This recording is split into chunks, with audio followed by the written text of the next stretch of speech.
Right, hello there, and my oh my, we've got quite a bit of AOS, wrong game. Sorry, my name's Dan. I like talking about Warhammer, the old world.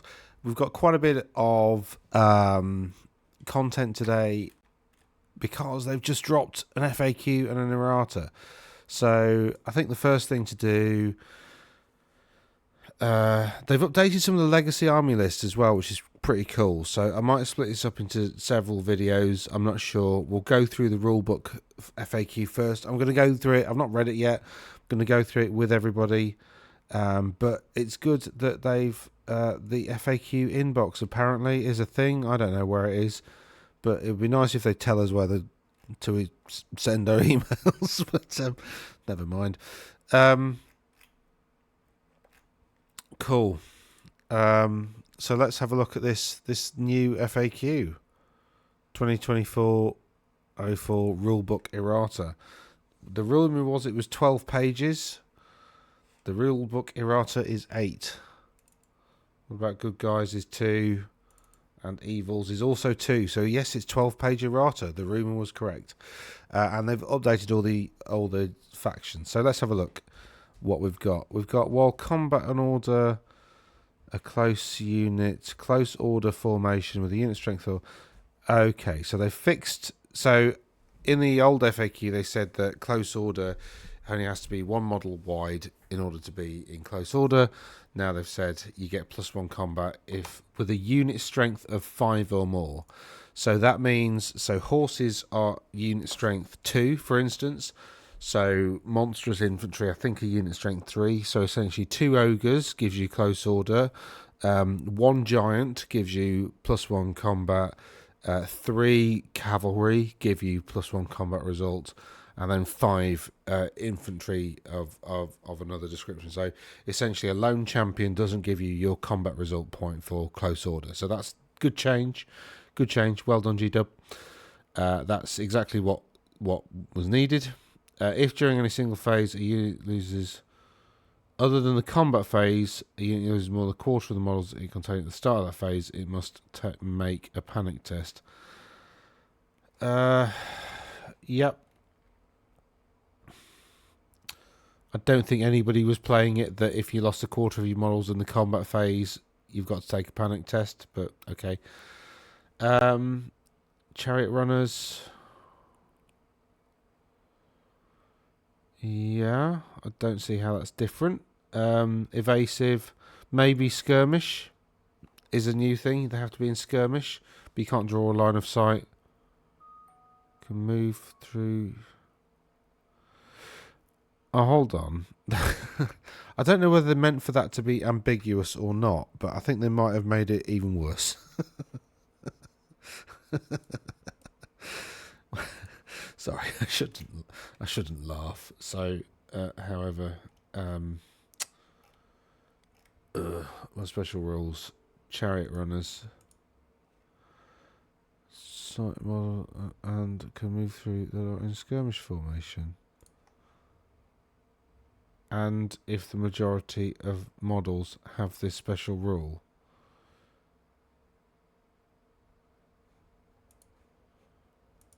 Right. Well, it says that anyway. Okay, so if you add a character to a unit of chariot runners, they don't lose chariot runners, basically is what I was saying. Evasive, when the majority of models, so they're adding majority. Majority's got to be majority foreign fleet, random movement.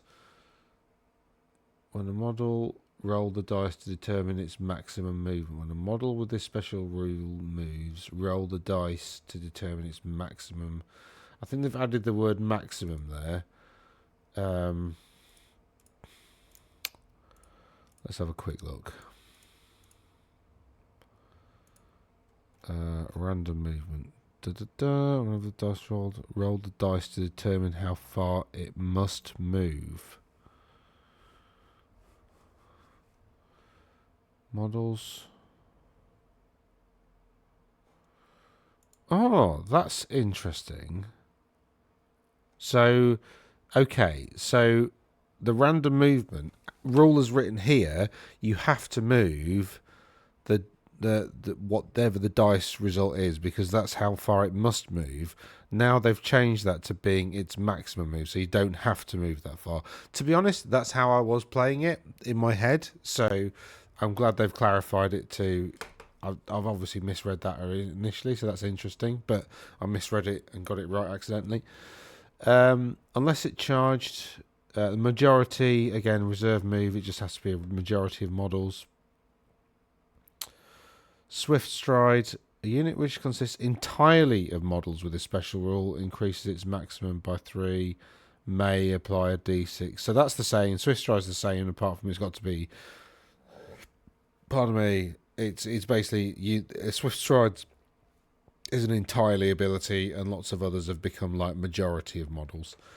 Berserker Blade. The wielder of the Berserker Blade is frenzied. Page 339. 339. Let's have a look at 339. Berserker Blade, frenzy, magical attacks.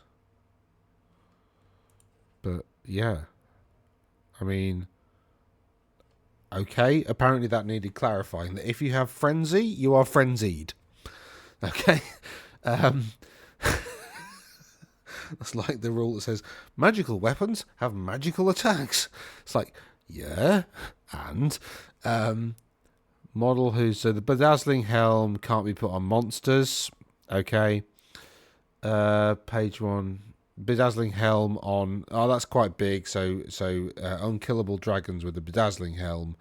That's not a thing anymore. You can't really take the bedazzling helm on a monster anymore, which is pretty cool.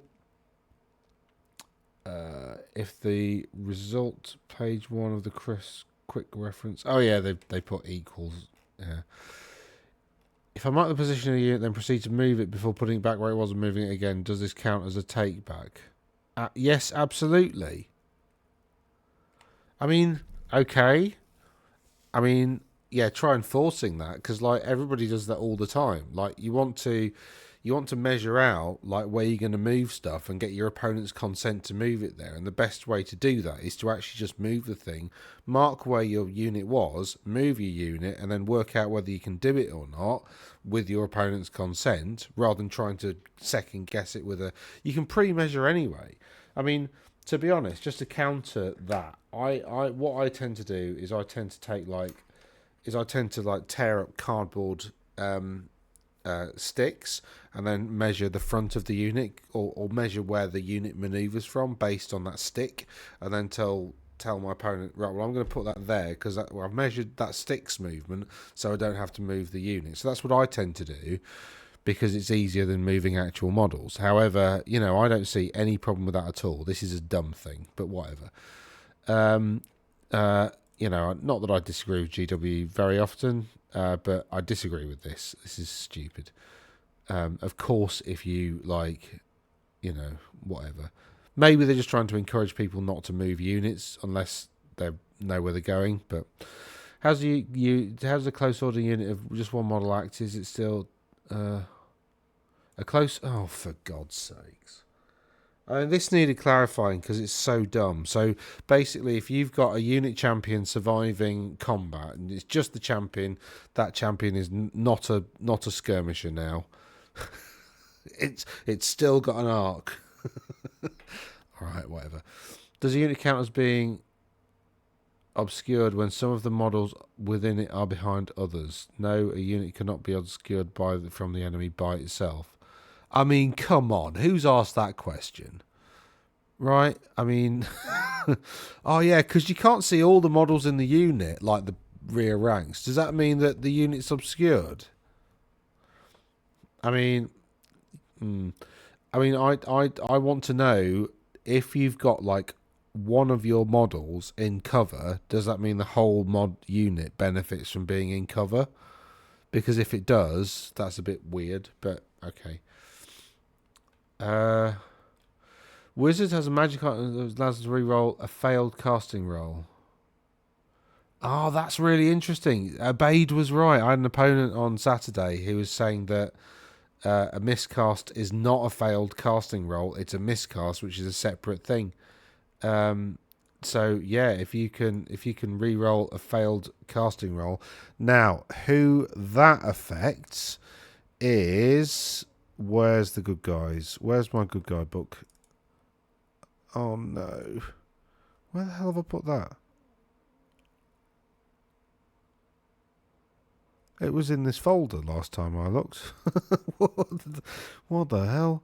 Oh, no, I've archived it. Idiot. They're not actually archived yet. What I'm doing as well is I'm keeping like all the old FAQs just to check that they haven't changed the wording on stuff in between, because just this grey. I mean, presumably they're not going to change the black, but they might do just to hide something, which they haven't.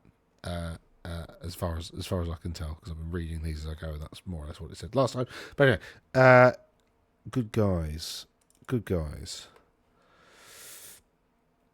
Because the High Elves have this ability called the something of Law of... no, it's not. It's in special rules. It's Blessings of Isha or something.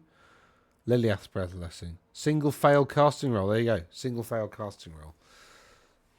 So if you can re-roll a casting roll, you can re-roll a miscast. But if you can't you can only re-roll a failed casting roll. You can't. So essentially, High Elves have to suck it up when they get a miscast. So that's pretty good.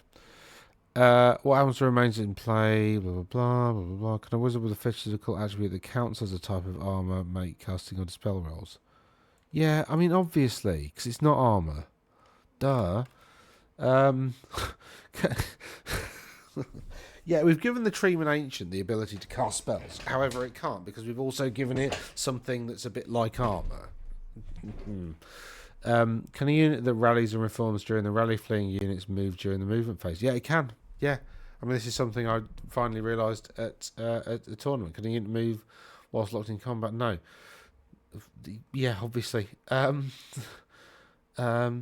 Well, I suppose they had to clarify that because there's nothing anywhere that says you can't move when you're in combat.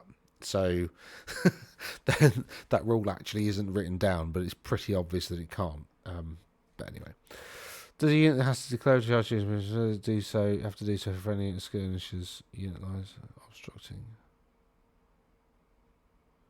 Yeah. So yeah, if they get in the way, no, it doesn't have to declare a charge. But if they can get out of the way, then yes, it must. Okay, although it cannot make a charge move, unit can declare. There are several. Thank you, GW. There are several reasons. Firstly, a drilled unit that declares a charge whilst in marching column can freely redress its ranks to adopt combat order after determining its charge range, but before moving, thus allowing it to make a charge move. Drilled can charge from marching column. Rules as written. Sorry, I should be less grumpy. Secondly, units that are obliged to blah blah blah. If they cannot make the charge move, don't move. Charges fail. Da da da. Alternatively, there might be a psychological advantage. The unit might cause terror, or the charge unit might already be fleeing. Of course, this isn't easy to set up a situation where subjects can use, and therein lies the challenge. Okay, so exactly, marching columns declaring charges are exactly what I thought they were.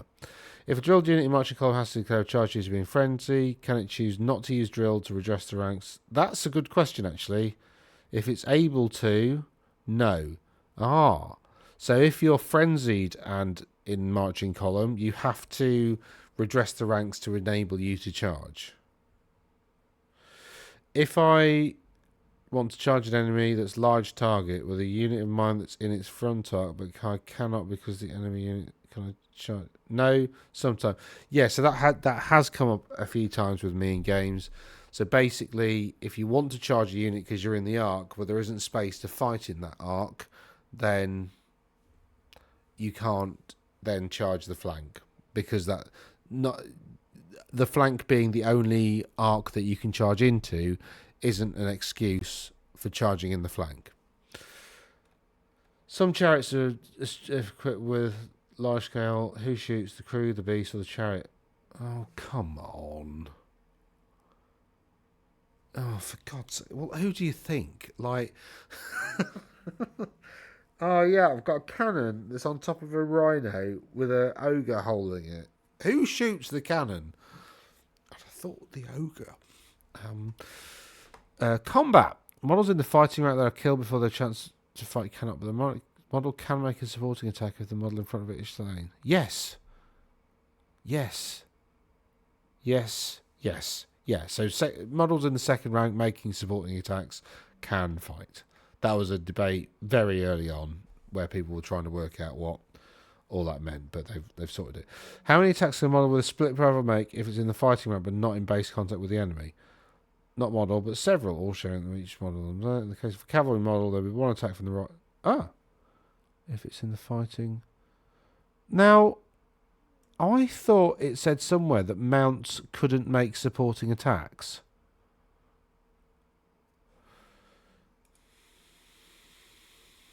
Hold on. Supporting attacks. Yeah, it's got its own. Supporting attacks cannot be made to nor can be made by a model that is except the fighting rank. Every model can. Right. Now, maybe it is that mounts can't make supporting attacks. I thought that was pretty well established. That is essentially like if this guy here, orc here, had a mount. Base contact, fighting fighting ranks. Attacks. Supporting attacks are weapons that allow them to make supporting attacks. Fighting rank. How many attacks? If models in base contact, able to fight but not in base contact, it can only make one attack.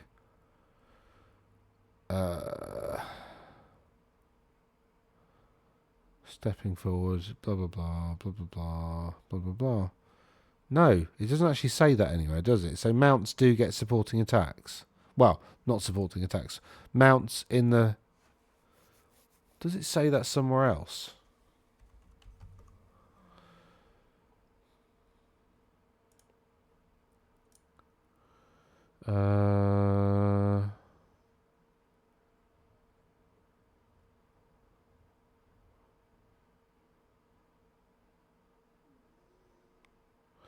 Oh, it's support...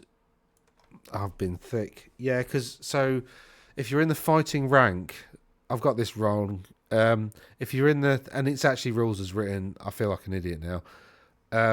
But if you're in the fighting rank, but you're not in base-to-base contact, I always thought that was a supporting attack. It's not a supporting attack. You're in the fighting rank and you're eligible to attack. You're only allowed to make one attack, though. Whereas cavalry, mounts can't make supporting attacks. So, for instance, if you've got riders with cavalry spears, because of split profile, the spears theoretically might... I haven't read the FAQ yet, but theoretically might confer supporting attacks onto the mounts. So this is just saying that the mounts don't get it. Gotcha. Absolutely. Makes sense. So that's interesting. So actually wide units of cavalry work quite well too. Because mounts often only have one attack anyway. So that's pretty cool. I thank you for clarifying that, GW. It makes sense. Can a close order unit of just one model claim the close order? Yes, providing it's got unit strength 5 or more. The close order unit of just one model is still a close order unit. So it has to be unit strength 5 or more, and it is close order. If my unit loses a round of combat, and can it choose to use it? No. Yeah. Why is that blue? What's blue mean? When this document is revised, updated entries. Okay, so... They've restated their interpretation of that. Where's the old FAQ? Let's have a look at that. That was in the combat section.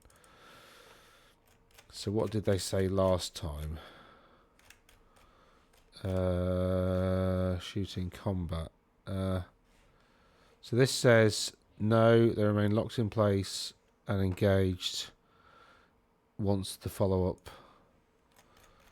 No, or even though the units separated momentarily, they remain locked in place and engaged in an ongoing combat.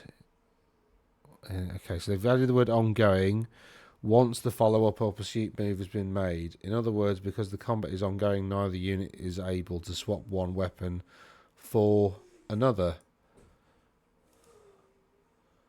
In other words, the combat is ongoing and neither unit has the time to stow one weapon in exchange for another. The exception being the time it takes to discard a broken lance or spear and draw a sword.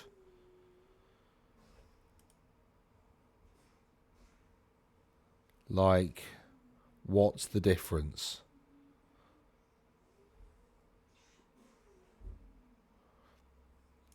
So what does that mean for lances then? Oh, for God's sakes! Why did they change the wording on that? Because it seems to make the same point, but like,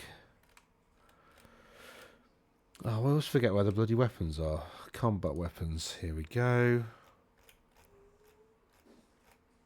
Lance can be used during the model must use its hand weapon instead. Cavalry spear. During which, oh, okay. So because they put the spear in here, they confused people into thinking that you can't use cavalry spears in subsequent rounds, even though you specifically can, and they get supporting attacks in extra rounds. So model kind of make a supporting attack during the time. So essentially, when cavalry spears charge, they're S+1, and this fighting extra rank doesn't really apply because they can only make supporting attacks. Cannot make supporting attacks, during it.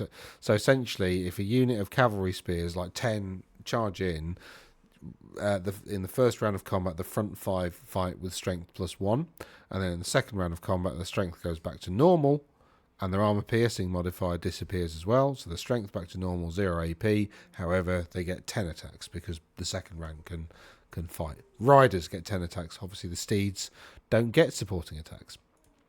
Cool. So that's that. So I understand that now. Good. Challenges. If a wizard engaged, can they hit multiple? It can only hit. Okay. It can only hit the other participant in the challenge. It is only the other participant in the challenge that is hit. It can only hit the other participant in the challenge. It is only the other participant in the challenge that is hit.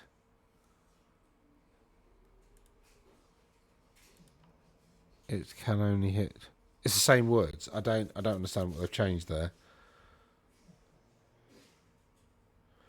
Arthur, can you shut my door, please?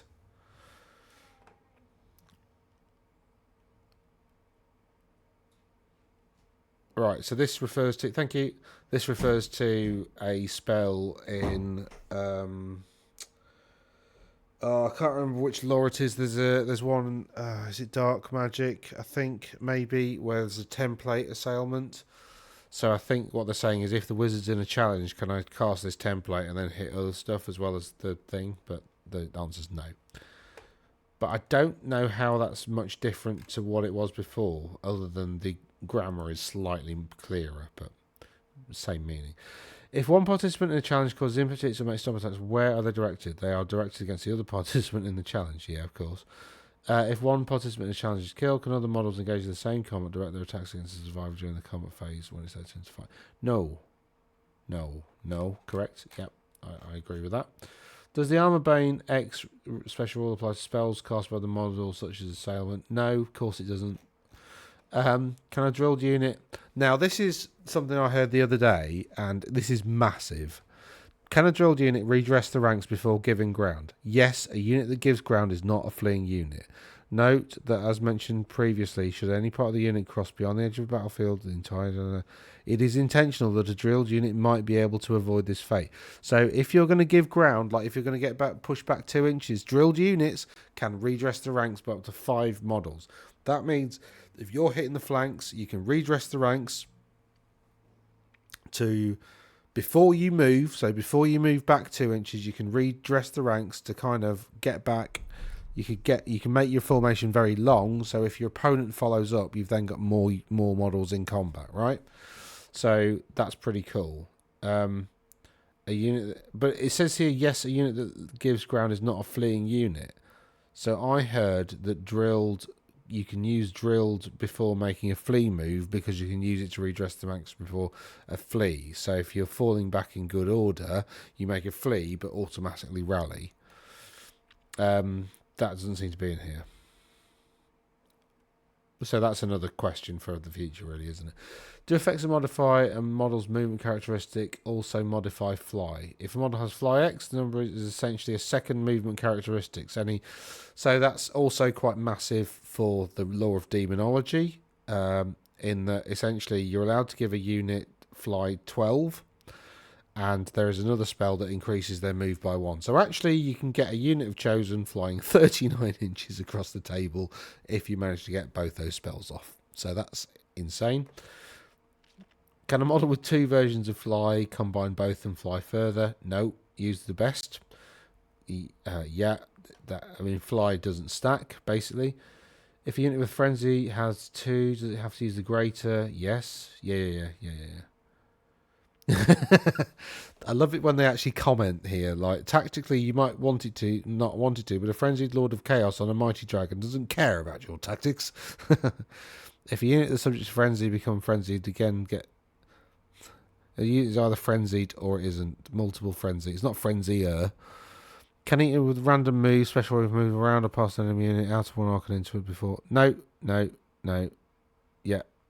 It must, yeah, I mean, this is what I thought. It must fulfill the same criteria as any other charging unit, so you've got to move directly towards your target, and whilst maximising the number of models in combat. All units move 2 inches, so that's another thing. So it did say on the random movement earlier, so they've just clarified that all units move only 2 inches when giving ground, because random movement, rules as written were that it moves its random movement even when giving ground, because it's a move, but they've just clarified that. Cool. Can 2 regen saves be combined to... No, I had seen that somewhere else, that people were thinking that regeneration is cumulative. Obviously not. Like, if a unit with stupidity... I mean, it never says that it might be. If a unit with stupidity fails its lead, how long is it stupid for? Units. Yeah.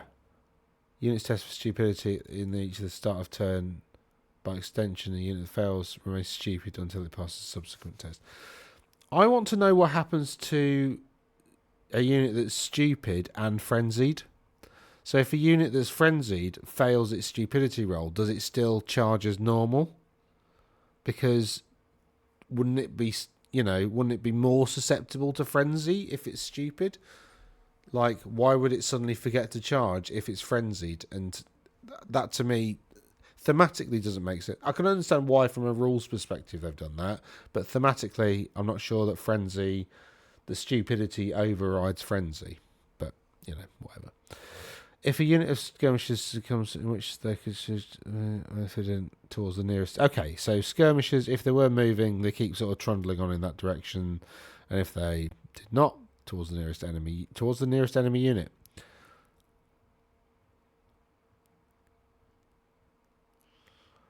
Oh.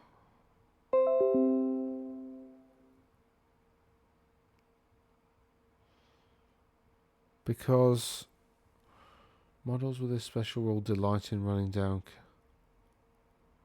That doesn't make any sense. Oh my god. So the charge range is the result of the charge roll. So your maximum possible charge range is the maximum that you can move. So they've said Swift Stride enables a model to move further during a charge move than its maximum possible charge range. Why is this? So this 9-inch maximum charge move...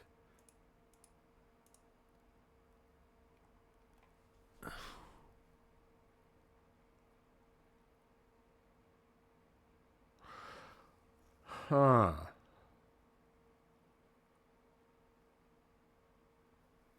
Actually, that makes sense, because you can only declare a charge against a unit that... But actually, if you roll higher, that means you get a bit more distance. So I've read that wrong, I think.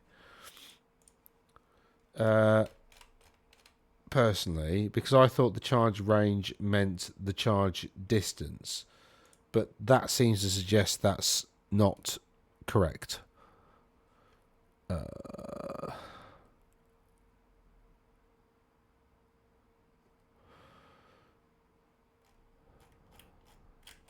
Where's the charge?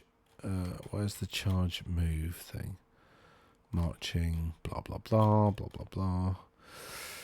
How far a unit can, because charge represents a charge roll 2d6, blah blah blah, blah blah blah. Charge move, charge move, charge move. Moving a charging unit is often unit's maximum possible charge range is determined by adding 6 to which you can take into account any modifiers that might apply to its movement characteristic. If a unit makes if a unit makes a failed charge, it moves directly. So it's maximum charge range. Okay. So the distance it moves is actually... Okay, so I've read that wrong. I apologise if anybody listening. I've told you differently. The charge range isn't how the maximum it can move, because if somebody flees from a charge, you can then go further, hypothetically, to try and catch them. It's also important to just to clarify, because I see people getting this wrong. When you catch an enemy unit that's fleeing, you stop when you hit that enemy unit. You don't keep going, the distance of the dice roll. You stop as soon as you hit it.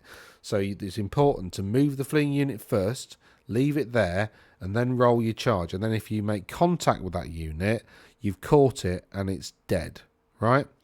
This came up at the weekend and I got something wrong, where basically if you're locked with one unit and they roll like a 7 to run and you roll a 7 to catch, you've caught them because you've made contact with them.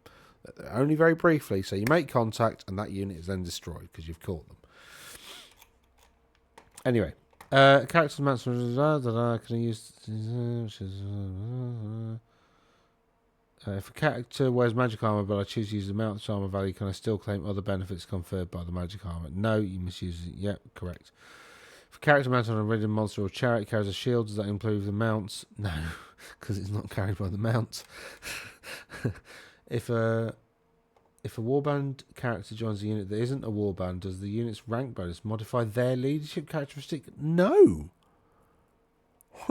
That's interesting, because warband, I think that's an actual... That's not just clarifying an unclear rule. I think that's an actual rule change. Hold on a sec. I shall just find when I remember where special rules are. Here we are. Let's have a look. Warband. Where are you, warband? I think that's a...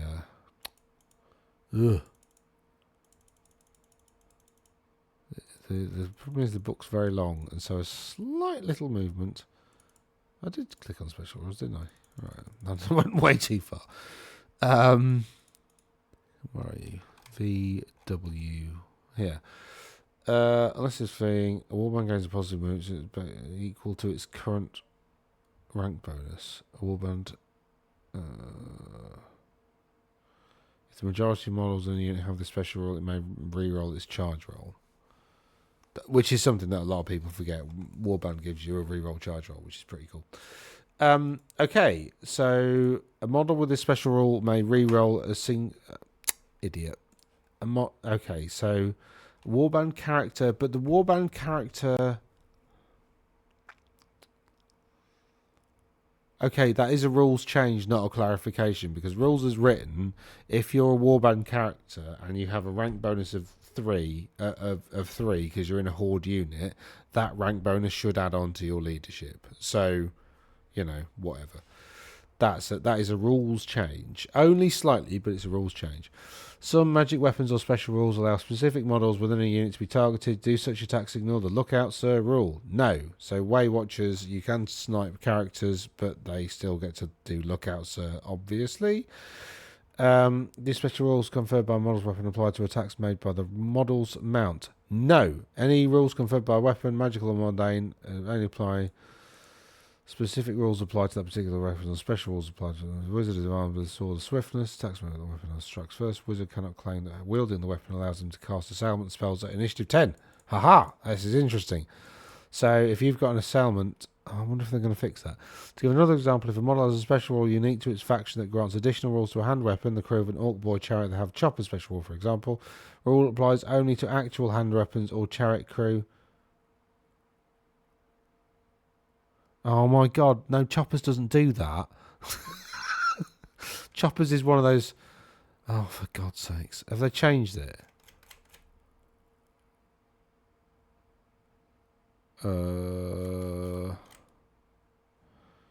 Errata.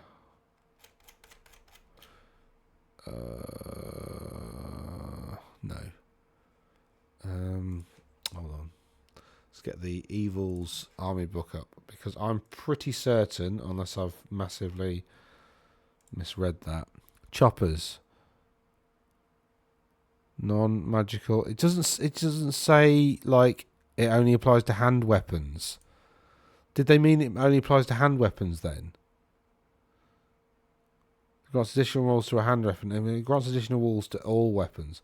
The rule applies only to actual hand weapons carried by riders, not to weapons belonging to mounts or draft animals that count as hand weapons. Oh, I see. Although it would have been better to give a Chaos Chariot as an example, because ensorcelled weapons only apply to hand weapons. Some monsters have weapons with notes that state they must make or may choose if model. If it is noted on a weapons profile that the model may or must make a specific number of attacks with that weapon, normal attacks or otherwise, that's how many attacks it makes with that weapon. So that's essentially the Necrosphinx. You only get one big strike attack with it. Can a model armed with two hand weapons choose to fight with just one hand weapon? Yes, of course it can. When can a model, during any time in which it charged or counts as having charged? That's a rules change. That rules as written is subsequent rounds. It says, so basically, oh, for God's sakes. So basically, the rule behind lances says that you can only use it in the first round of combat, right? So you have to have charged and it be in the first round of combat. So if you pursue a unit that fell back in good order, because that's a continuing combat, until this FAQ, you couldn't use a lance in the continuing combat because it's not the first round of combat, right? They've said during any turn in which it charged or counts as having charged. I don't know that actually negates that, though, does it? It counts as having charged. I don't know. I can't think of a scenario where it would be the first round of combat, you count as having charged. Countercharge. So countercharge, it's the first round of combat, you count as having... that's interesting, actually, because the Lance rule says you must charge... I think it says you must charge and... It's the first round of combat and the unit has charged. Oh, why can I never find weapons? I bet they're just like here, aren't they? Characters, weapons of war. Here we go, combat weapons. Lance. It says during a turn in which the wielder charge, it can only be used during a turn in which the wielder charged. So not when counters having charged. Okay, so actually, technically, you couldn't use that for counter charge because you didn't charge. Is what they're saying this clarification is necessary for. Can a missile weapon be used in combat? No, obviously not. Can a cannon be shot in such a way to hit an enemy that's engaged in combat with? No. You can't place the target point in such a way as to risk the cannonball hit. This requires, Can a war machine you shoot using the ballistic skill of a character? Nope. No. If my... it's not exactly, can I take something? Yeah, of course it is. So basically, if you've agreed to play a 2K game, but you've only got 1997 in your list, can I take 2 of something that's 0 to 1 per 1,000? Yeah, of course you can. Does an allied contingent have to abide by the restrictions given in the army composition? Yes, an allied contingent is a small army, which means you need a general and blah, blah, blah within that. Yep. Laws of Magic. If a unit upon which Earth and Ramparts has been cast is obliged to declare a charge frenzied, must it do so? Does not prevent a unit from declaring a charge, it prevents the unit from charging. So it's a bit like marching column. So if you cast Earth and Ramparts on a unit that's impetuous, for instance, Dragon Princes, then it stops them from having to declare a charge. Well, they have to declare a charge, and they will fail because they can't move. They can't make a charge move. So they just stand still and they can't do any other movement. So Earth and Ramparts basically locks a unit of like impetuous, like Dragon Princes in place. Can a unit upon which Earth and Ramparts make a counter charge? No, because it can't charge.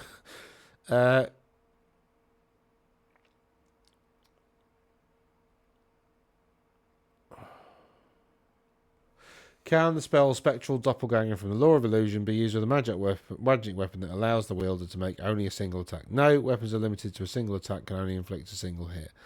That's not really fixed Spectral Doppelganger. Right? Specifically Skaven, because they've got... so you can't... so basically that's hurt the Empire, who aren't doing very well anyway. But that's hurt the Empire in that essentially, if you got the Mace of Hellstorm, you can't make 2d6 strength 10 d6 damage attacks with the Spectral Doppelganger ability. However, there are plenty of other really nasty weapons like Rune Fangs that you could use to do 2d6 hits. Like why it allows you to do Spectral Doppelganger on a magic weapon, absolutely no idea. Some model can be found in one faction's army list, but can be included. What list of magic items? Common, their own faction. Yeah, that's how I read it, and that's confirming that. So a Shaggoth, you can have Beastman magic items or common magic items, but you can't have, if you put it in like a Chaos Warriors army, Shaggoth can't have Chaos Warriors magic items, which makes sense.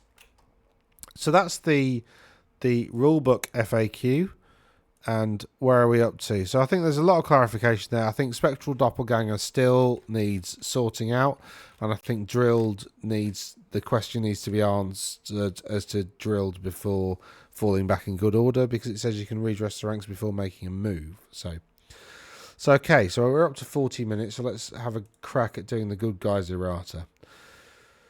Steam Cannon. This weapon does not have 360. You can only shoot into a steam tank's front arc. Okay, they didn't put that in. And actually, yep, that's fair. When determining each unsaved wound caused by attack made by the bearer of the Laurels of Victory, but not their mount. Okay, I think it didn't say not their mount last time. Laurels of Victory, that's an Empire magic item, is it not? Is it not?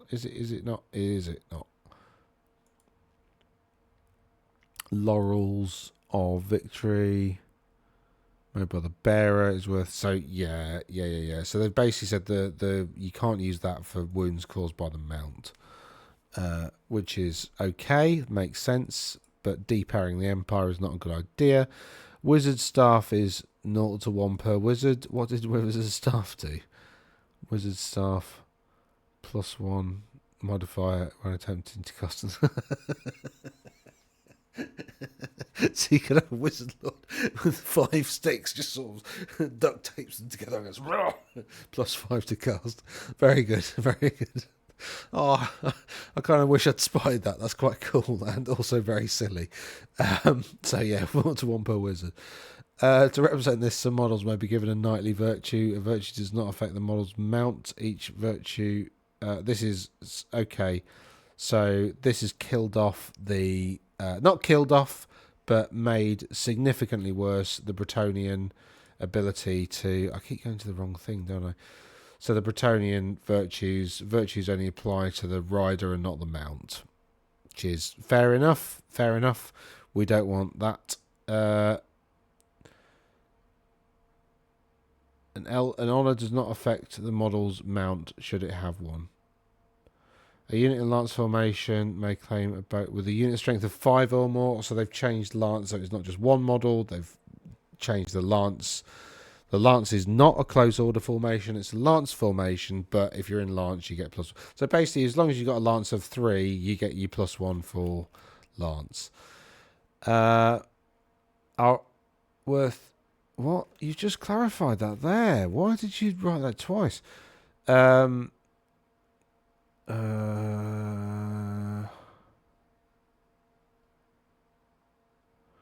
Okay, so if a Bretonnian army prays, do the allied contingent get the blessing? Is that... Why have they answered that? Of course they don't. Anyway, bolt thrower shooting at 6 ranks, suffer 3 hits based on its widest file. Yeah, I mean that... I think they already said that, but whatever.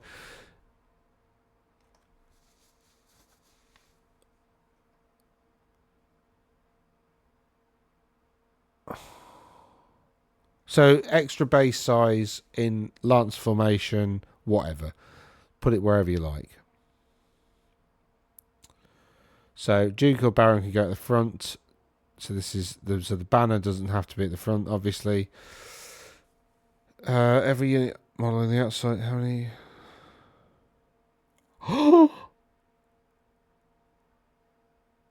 Wow, that's made the lance way worse than it used to be written.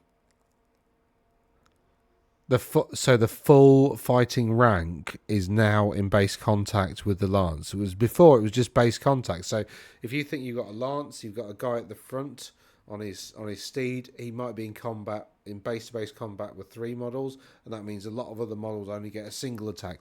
Now it's all of them. The entire fighting rank counts as being in base to base contact with the lance. That is mega. That's a really big rules change, and that's going to seriously shaft Bretonnian players, like massively. Wow.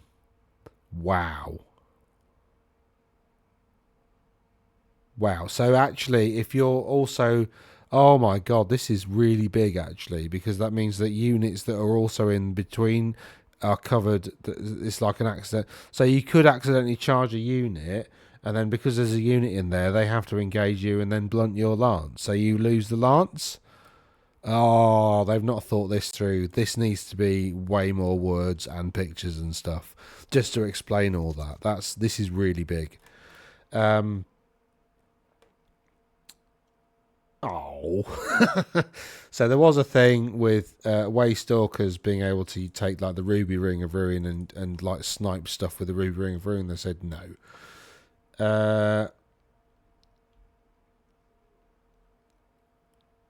If it includes...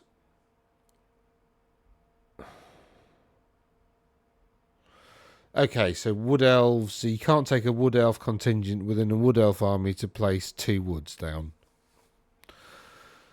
Rather obviously. Bow of Lauren, number of shots. How does it interact when firing? Is it firing only once? Alright, so you can't take the multiple shots 2 arrow Swift Shiver Shards or something with the Bow of Lauren to give you 8 attacks with a prince. You either get 4 attacks with the Bow of Lauren or 2 attacks with that. So the Bow of Lauren with 4 attacks and probably Hagbane Tips is going to be quite popular maybe. Because a wizard with the Warden of Safri Elven on a purchase magical armor. No.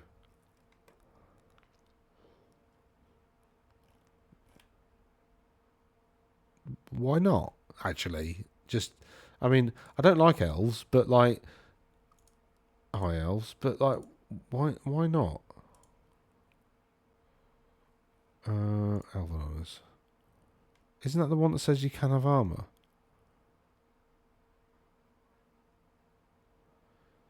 Ethelmar armor.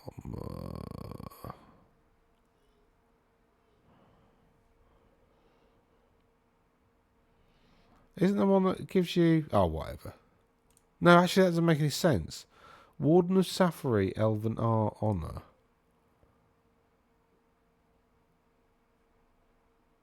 Actually, why would it... Okay, why... No, not why not. I thought there was one of these that allowed you to give a wizard... Basically could give a wizard armor.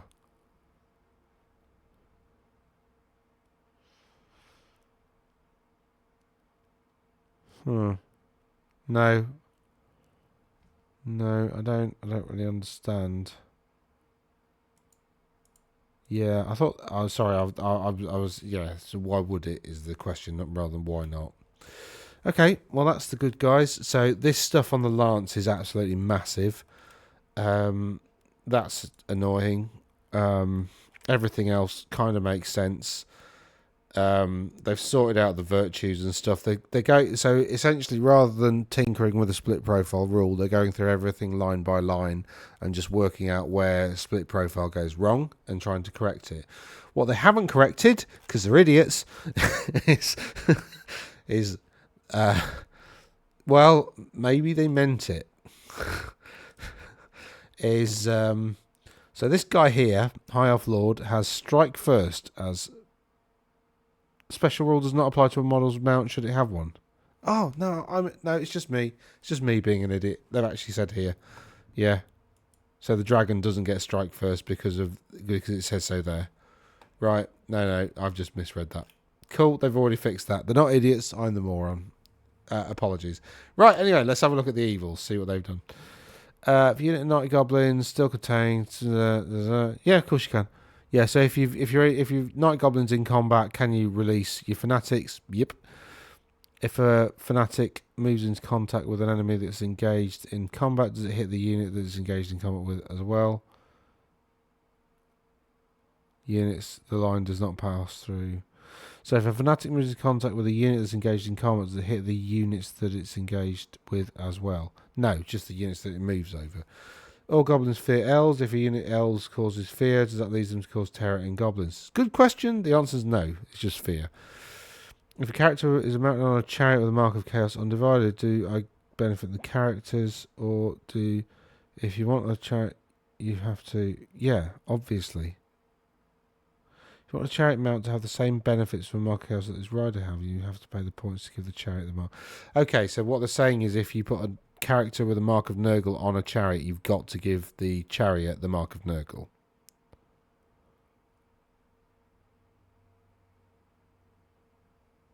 That's not clear. I mean, I'd say I'd make it more clear because, yeah.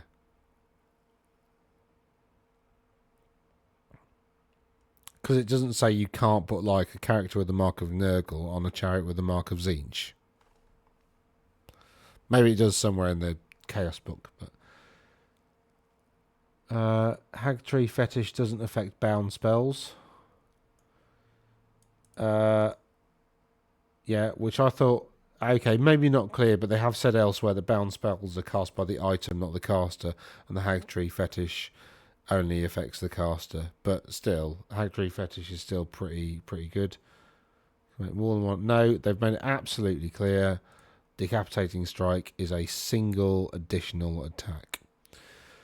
Two crew of the Tomb Guard chariots are equipped with shields. Does this improve the armor value of the model from 4 to 3? No. Chariot's armor value takes into account. Yeah, obviously. And that's it. Oh no, hold on. There's an errata.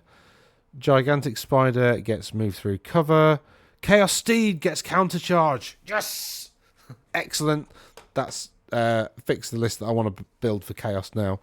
Because so basically Chosen of Chaos have countercharge. The Chaos Steed doesn't have it. So if you put a Chaos Lord on a Steed in a unit of Chosen, doesn't get countercharge. Now they do. Very, very, very, very, very happy with that. Shut up, Dan. Get on with it. Hell Cannon's base size changes. I mean, like, whatever. That's not the problem with the Hell Cannon. The problem is it blows up before it does anything, like, pretty religiously. It's like just a waste of 215 points. Gifts to Chaos. Each gift does not affect a character's mount. Each gift may be given, maybe only chosen. Okay. Slaughterer's Call. If a model becomes frenzied as a result of blood rage, any unit it has joined will also become frenzied. Now then. I shouldn't say it like that because that's somebody unpleasant. Right.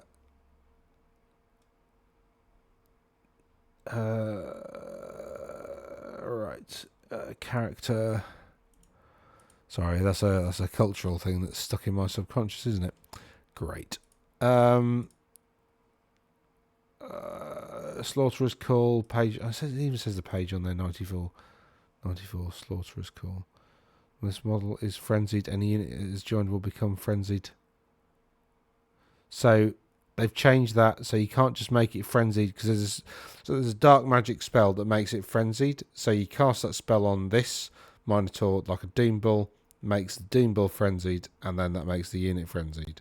No. It's got to be frenzied as a result of blood rage specifically, which is this. So Primal Fury passes its leadership test with a natural double. It will become frenzied. So you can re-frenzy your Doom Bull through primal blood rage. I think also beast chieftains have blood rage as well, so they can make themselves frenzied.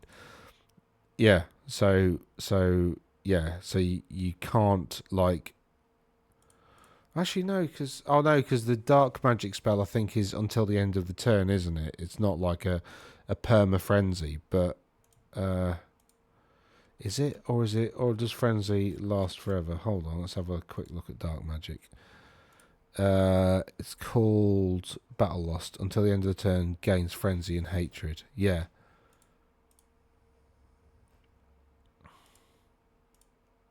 At the end of the turn, they lose frenzy and hatred. I don't know why. Because it doesn't start off with frenzy, does it?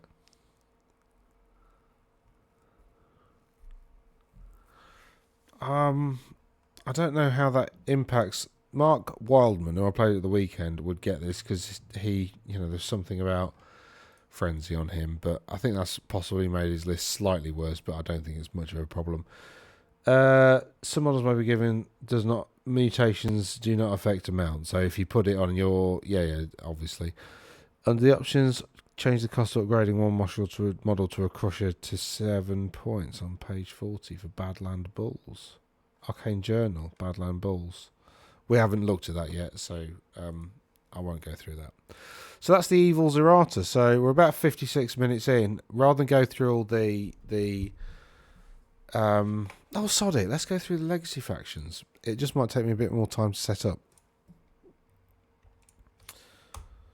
Now, are they going to highlight where they've changed anything?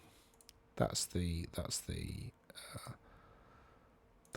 question, isn't it? Right, that can go away. Don't need that anymore. Don't need that anymore. Don't need. Probably need that. Don't need that anymore. Don't need that anymore. Right, Dark Elves. Excellent. They're not showing you where they've changed it. Brilliant. Lovely. Well done. Well done. So, let's just get a separate thing of that, and let's split this screen and do that and get rid of that. Right, that's vampire counts. Lizardman. That's the rule book. Right, army book, Dark Elves. Here we go. So, I think sod it, let's do it now is probably a bit optimistic, to be honest. I think I'm going to have to go through this and just see if they've changed anything here. No, they've not changed anything there. No, that all seems to be the same. That all seems to be the same. They've not changed anything there. So what have they changed? So this is the new one. Let's just quickly scroll through and see if they have like highlighted anything. What was broken particularly with Dark Elves? What they might have changed the dragon's breath weapon, because that was phenomenally good. Strength 4, no AP, no armor saves. I think that's exactly the same, isn't it? So that's the one thing that I thought they might have changed. So I'm going to have to go through this with some with a fine-toothed comb to check it out to see whether anything massive has changed. Where's the bloody dragon? Where's the bloody dragon? There's the bloody dragon. Oh, it's on page 18, 19 rather than 18. So something's moved. So that is all exactly the same. That is all exactly the same. -1 weapon skill. No armor saves. Yeah. Absolutely fantastic. That still stayed. Yeah, I think the Dark Elf Black Dragon is like the best dragon in the game by some significant margin. Mainly because it's so tough and big and brilliant. And you can basically put a sort. So what actually I've started recording this and I feel the need to keep going now. Sorceress. Now the one thing, there was a thing with the that's a single failed casting roll. Was it a single failed casting roll? Hecate's blessing last time. Yeah, that's the same. Supporting attack. The hand weapon. Murderous. Like.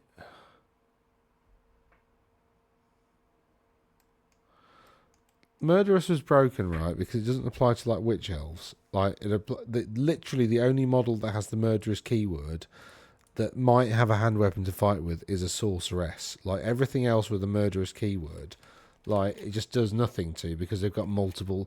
So like witch elves have 2 hand weapons, so they can have an extra attack or they can have a single attack with reroll 1s to wound. Like in what world? It's just nuts. I don't think anything really has changed. Although, you see, the thing is, when you look at the website, like the date on the thing is different.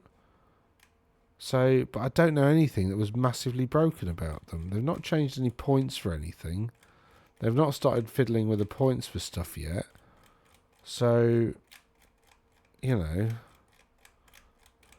Bloodrack Medusa, Water Hydra.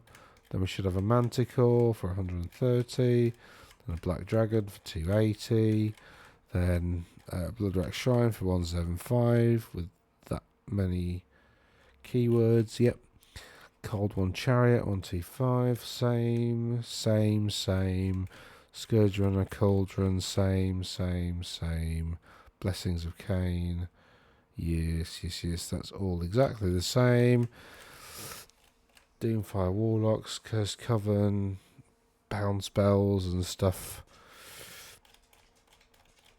Same. Dark Riders,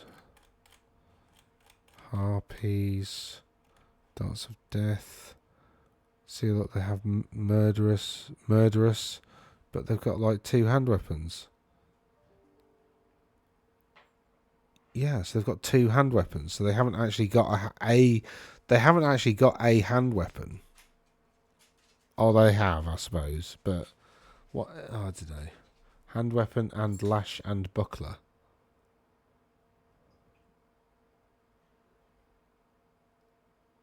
I mean, I don't know why you'd.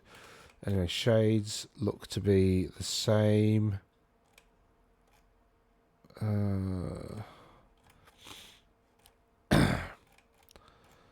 Harganeth Executioners look to be the same. Blackguards look to be the same. Corsairs look to be the same. City Guard look to be the same. I thought they would add detachments to those, but no. Dark Pegasus is the same. Cold One. First charge. Yeah, that looks to be exactly the same. I don't see what's different. So you got Forbidden. What? Why have they done a new one if it's exactly the same? I'm gonna have to go through these with a fine-toothed comb, I'm afraid, because they don't seem to have changed anything.